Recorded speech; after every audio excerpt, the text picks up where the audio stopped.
It's important to recognize our ability to choose our behaviors, no matter how old we are, from being very young children well into our seasoned adult life. This is the challenge we face daily, choosing behaviors that lead to success.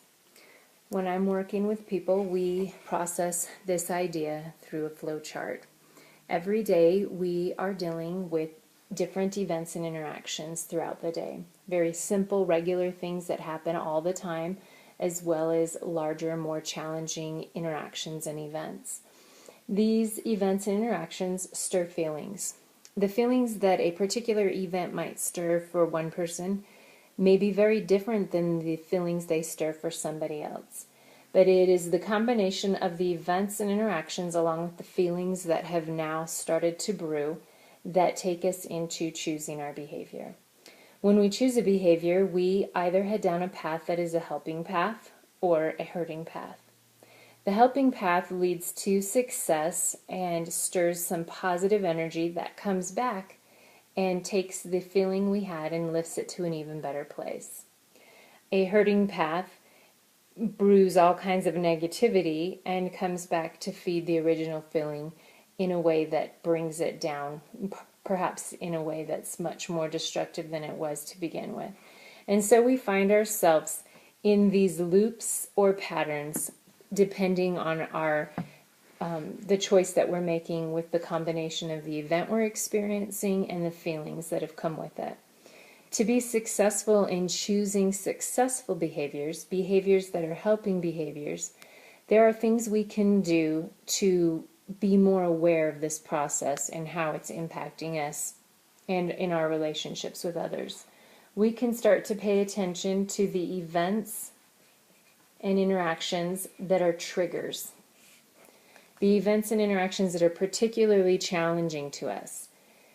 Perhaps the people that perhaps we spend time with that are very difficult for us to spend time around.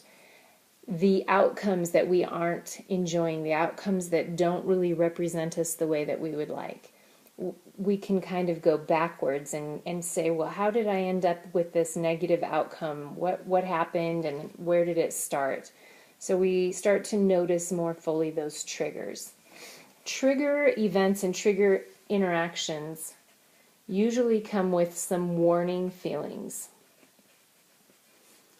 Now, again, these warning feelings may be different for different people, but some common ones would be anger, resentment, fear, as well as feelings of hopeless and helpless.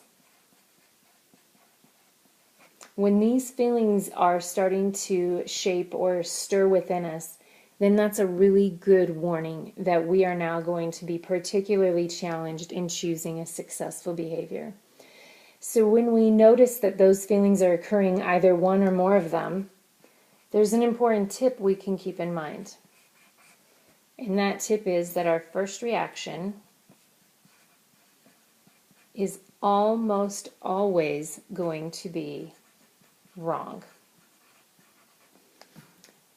And that allows us, again, to, if we're able to actually have this self-talk, this dialogue as we're going through this process, and we're able to remind ourselves that our first reaction is probably wrong, then we can give ourselves a first step toward this helping behavior by pausing. That pause is already a step towards a helping behavior. To define behaviors, behaviors are the words we use, the words we speak, the actions we choose, and the attitudes that we present. All of these things represent our behaviors. So when we start to recognize that we own this process, that we ultimately get to have power and influence and decide whether we're going to end up in a helping loop or a hurting loop, then we're able to look back after something has occurred, after a decision has been made, and really reflect. Did that decision, did that choice, did that behavior represent me? Other people can put out their behaviors all day long, and they can be negative, and they can be ugly, and they can be frustrating. Those behaviors represent them. Our response to them, our choices, our behaviors represent us. So we can't continue to ride on this idea of we're justified because of the choice the other person made. We have to take full accountability for the choice that we make. An example of this that comes to mind would be the event of driving and the interaction. Many people get into their cars and they feel they have now entered into a war zone. And their feelings are feelings of they're very resentful. They feel that everything is very intentional. Anybody who's not using their blinker appropriately or driving at the right speed is a personal attack on them. And they have all these ugly feelings stirred, and their reactions tend to be down this hurting loop.